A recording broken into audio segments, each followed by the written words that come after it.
I got a lot of videos lined up that I need to edit to get up. I had a really bad sinus infection, so I'm behind on my videos, but I will get caught up. I'm working on them this weekend. But I really wanted to get this video out for people that I've had so many people ask me questions about their snakes. You know, it's a concerning issue for you if you don't understand what you need to about keeping them and their environment and what they need and what something means. These are things you really should research before you get a snake. This is Sunny, my female pastel. Just had a bad shed. And that's another topic I want to talk about. With some snakes are just lazy, laid back snakes, and they tend to not have good sheds. Now you take a ball python, like Sunny here, even if the conditions are perfect, they can go 2 or 3 sheds and have a perfect shed, and then out of nowhere, they'll have a bad shed, and that's because they get lazy, and they won't thermoregulate their temps by moving back and forth from their cool end to their warm end. But I just wanted to make this video for people. You know, you got to understand these snakes. You can have 10 snakes, and each one of them is an individual. They aren't all going to act the same and like the same thing because they're ball pythons. They're not all going to act the same or like the same because they're boa constrictors. These are things you need to understand before you get a snake, that they're individuals. Regardless if they're all in the same species, they're still individual animals, just like people are individuals. We all have our different likes and dislikes. And, you know, it's not something you really should do is get a snake and raise a snake unless you do some research first. You need to know what these things are, what can be done to resolve them, how you can change their environment. Now, like I told you, ball pythons are just lazy. It's a fact. They're awesome snakes. They're great pets. They'll just hang out with you forever and not have a problem with it. They aren't zipping up around all over the place like most snakes do. But on the other end of that spectrum, you got a snake that's lazy, that won't thermoregulate, and has bad sheds, which does happen because they are lazy sometimes, aren't you? You lazy snake. I had to help you today. No, don't go bother Deeper. She's resting. But these are things, you know, find out. I guess I'm just trying to make a point. Find out something about these animals before you get them. Find out what they're eating when you get them. Find out what they've been fed, live or frozen thawed. The transition to bringing a snake into a new home is very important to the snake as to whether or not it's stressed out unnecessarily. So find out as much as you can about the animal before you bring it home or before you get it. And that way you have an idea what it's used to and what it's most comfortable with, because they are creatures of habit and they do adapt to their environment. So, you know, for the snake's sake, take some time and learn about them. Learn what you need, how to resolve a problem if you have one, what to look for that tells you there's a problem. These are important to the health of these animals and for their mere existence. You get off that computer desk, you know better. But they're wonderful animals. All snakes are. I don't have a preference. I love them all. But there are some that are just lazy. Now, everybody says, your snakes are huge. They are big, because they go outdoors in the spring and the summer, and they get a lot of exercise and a lot of freedom and activities, and thus they're stronger eaters, and they eat a lot more often, and they eat more when they do. But they aren't power fed. They just have a normal, good appetite, and they eat on a regular basis. Ball pythons will often go off food in the wintertime, especially adults. Mine go off around October and don't eat again till April. But I still offer. That doesn't mean you can't offer them food. Because I've had some of mine that go off food actually take maybe 1 or 2 meals here or there during the winter months. They know best what they need, more than you do. So it doesn't hurt to offer them a meal, even though most of them do go off food in the winter. But it doesn't hurt to be safe, you know, just in case they do feel like they need more. because you can't really judge from your end of the picture what they need. You can guess, you can assume, but as far as their system goes and the way they're using their nutrients and everything, they're the only ones that really know when they need to eat and when they don't, more so than you do as their keeper. So, spend some time and learn about them before you get one. It's to your advantage and theirs, because that way you're not stressing out trying to figure out what went wrong or what you can do different or what you didn't do right. So do yourself a favor and just spend a little bit of time. Talk to people they've had a lot of experience raising snakes. They're very helpful, really. Back when I first started, nobody'd even answer a question for you. They called you a newbie. So I had to learn the hard way through my own experiences. But don't be afraid to ask anybody for help. Most people that have done it for a long time aren't critical and aren't rude to you. If you want my camera. Most people aren't critical and rude to you. They will try to help you if they really have a great passion for these animals, instead of being rude to you if you ask a question. But ask a sensible question. Actually word it in a sensible manner instead of using rude or vulgar language. And just be polite. You can't expect people to respond to you in a polite manner if you're going to approach them in a rude manner. So, a lot of things entailed in taking care of snakes and learning about them. But don't ever feel bad because you have to ask someone about something because they've done it longer than you or they know more about it than you. Because that's to benefit your animal. You're going to go there and harass Stephen and wake her up, aren't you? Why you got to be bugging her? She's in her cubby hole sleeping. No, you can't get under a computer desk.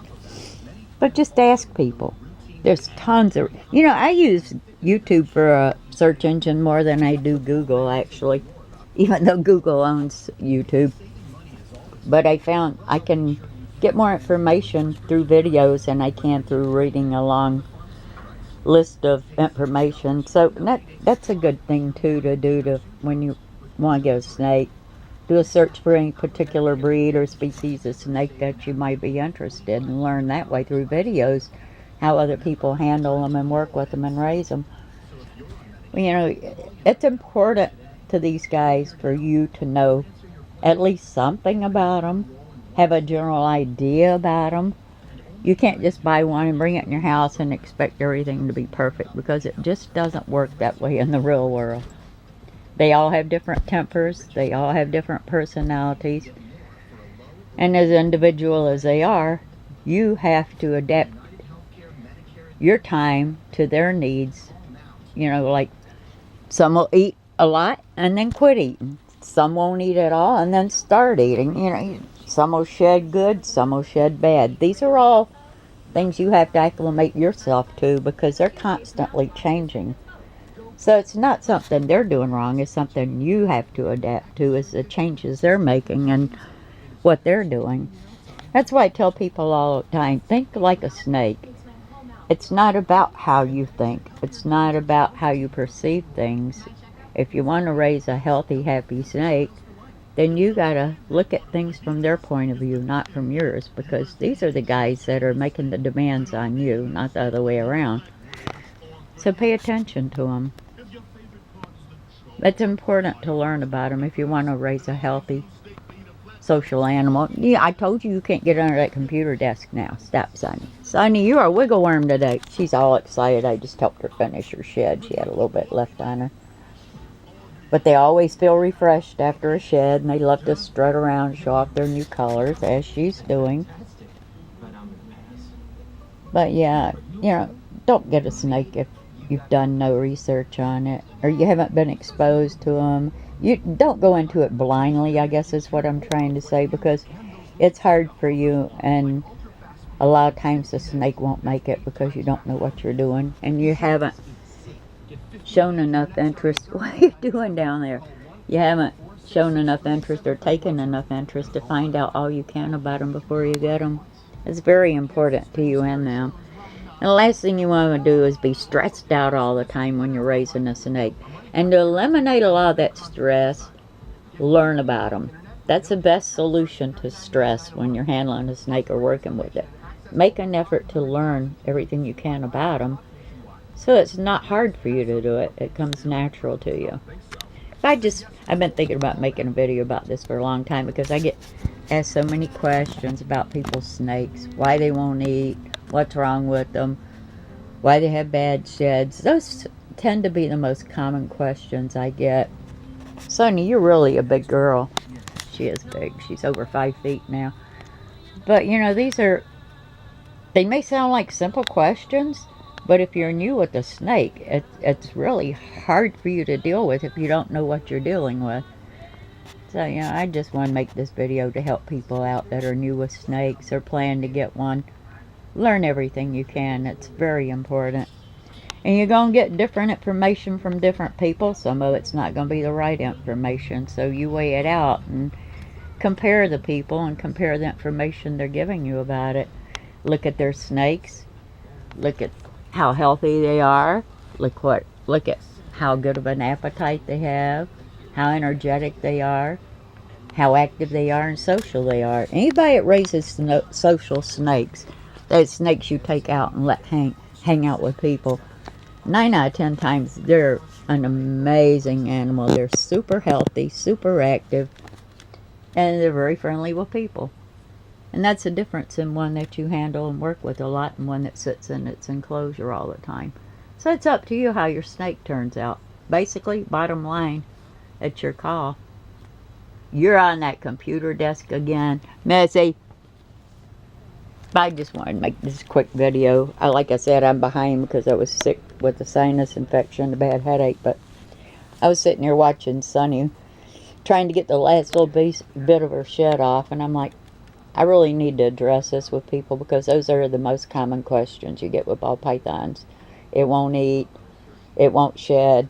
But these are things, that information is really out there. Look it up on YouTube. You'll find it. It's real easy to find. Like I said, not all information is the right information. People make mistakes. People do things in a barbaric way, and they're Neanderthal when it comes to snake raising and snake care. But you learn. Your own experiences are the best teachers there are out there. It's what you've learned for yourself through your animals, because they will teach you about them if you give them the opportunity to. It sounds strange, but you're learning from them. Sonny, you're just mischievous today. She's beautiful. She's out showing off her new colors. Look how pretty you are. You're not getting in that hole over there, and they love holes and sneaky spots. Don't ever take your snake out of its enclosure and walk away from it or not pay attention to it, because they're fantastic travelers when they want to go somewhere. They're ultimate when it comes to getting to the smallest of spaces. And they're real hard to find when they take off on their own and decide they want to go gallivanting and checking things out of curiosity. So if you got, there's your buddy. If you're going to have your snakes out, pay close attention to them, because they're really quick when they want like that. I told you no. You can't go over there. That's off limits. No computer. I scolded. Go get that kitty. Go get Deeper. There's your buddy, Dee. Deeper woke up from her nap to come out and greet Sonny. That's your kitty? That's your kitty? That's Sonny. Yeah. But she's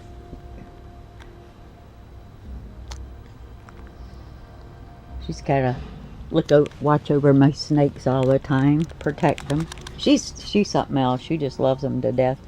If one of them comes out, she's out. And that's all there is to it. She feels like I think she likes to mother them. She thinks they're her kids the way she is with them. Yeah. You're getting fat, girl. Look at that belly. Oh my goodness, Deeper. I just brushed you out and you still look nappy. There goes. Sonny's gonna get your tail. But yeah, don't just get one for the wrong reasons, and don't get one unless you know something about them and what you're doing, because they end up paying for it in the long run. And it's not a good feeling when you're raising an animal and it dies because you didn't take the time to learn and you could have made a difference. So it's something you have to live with if you were negligent and didn't do things like it needed to be done.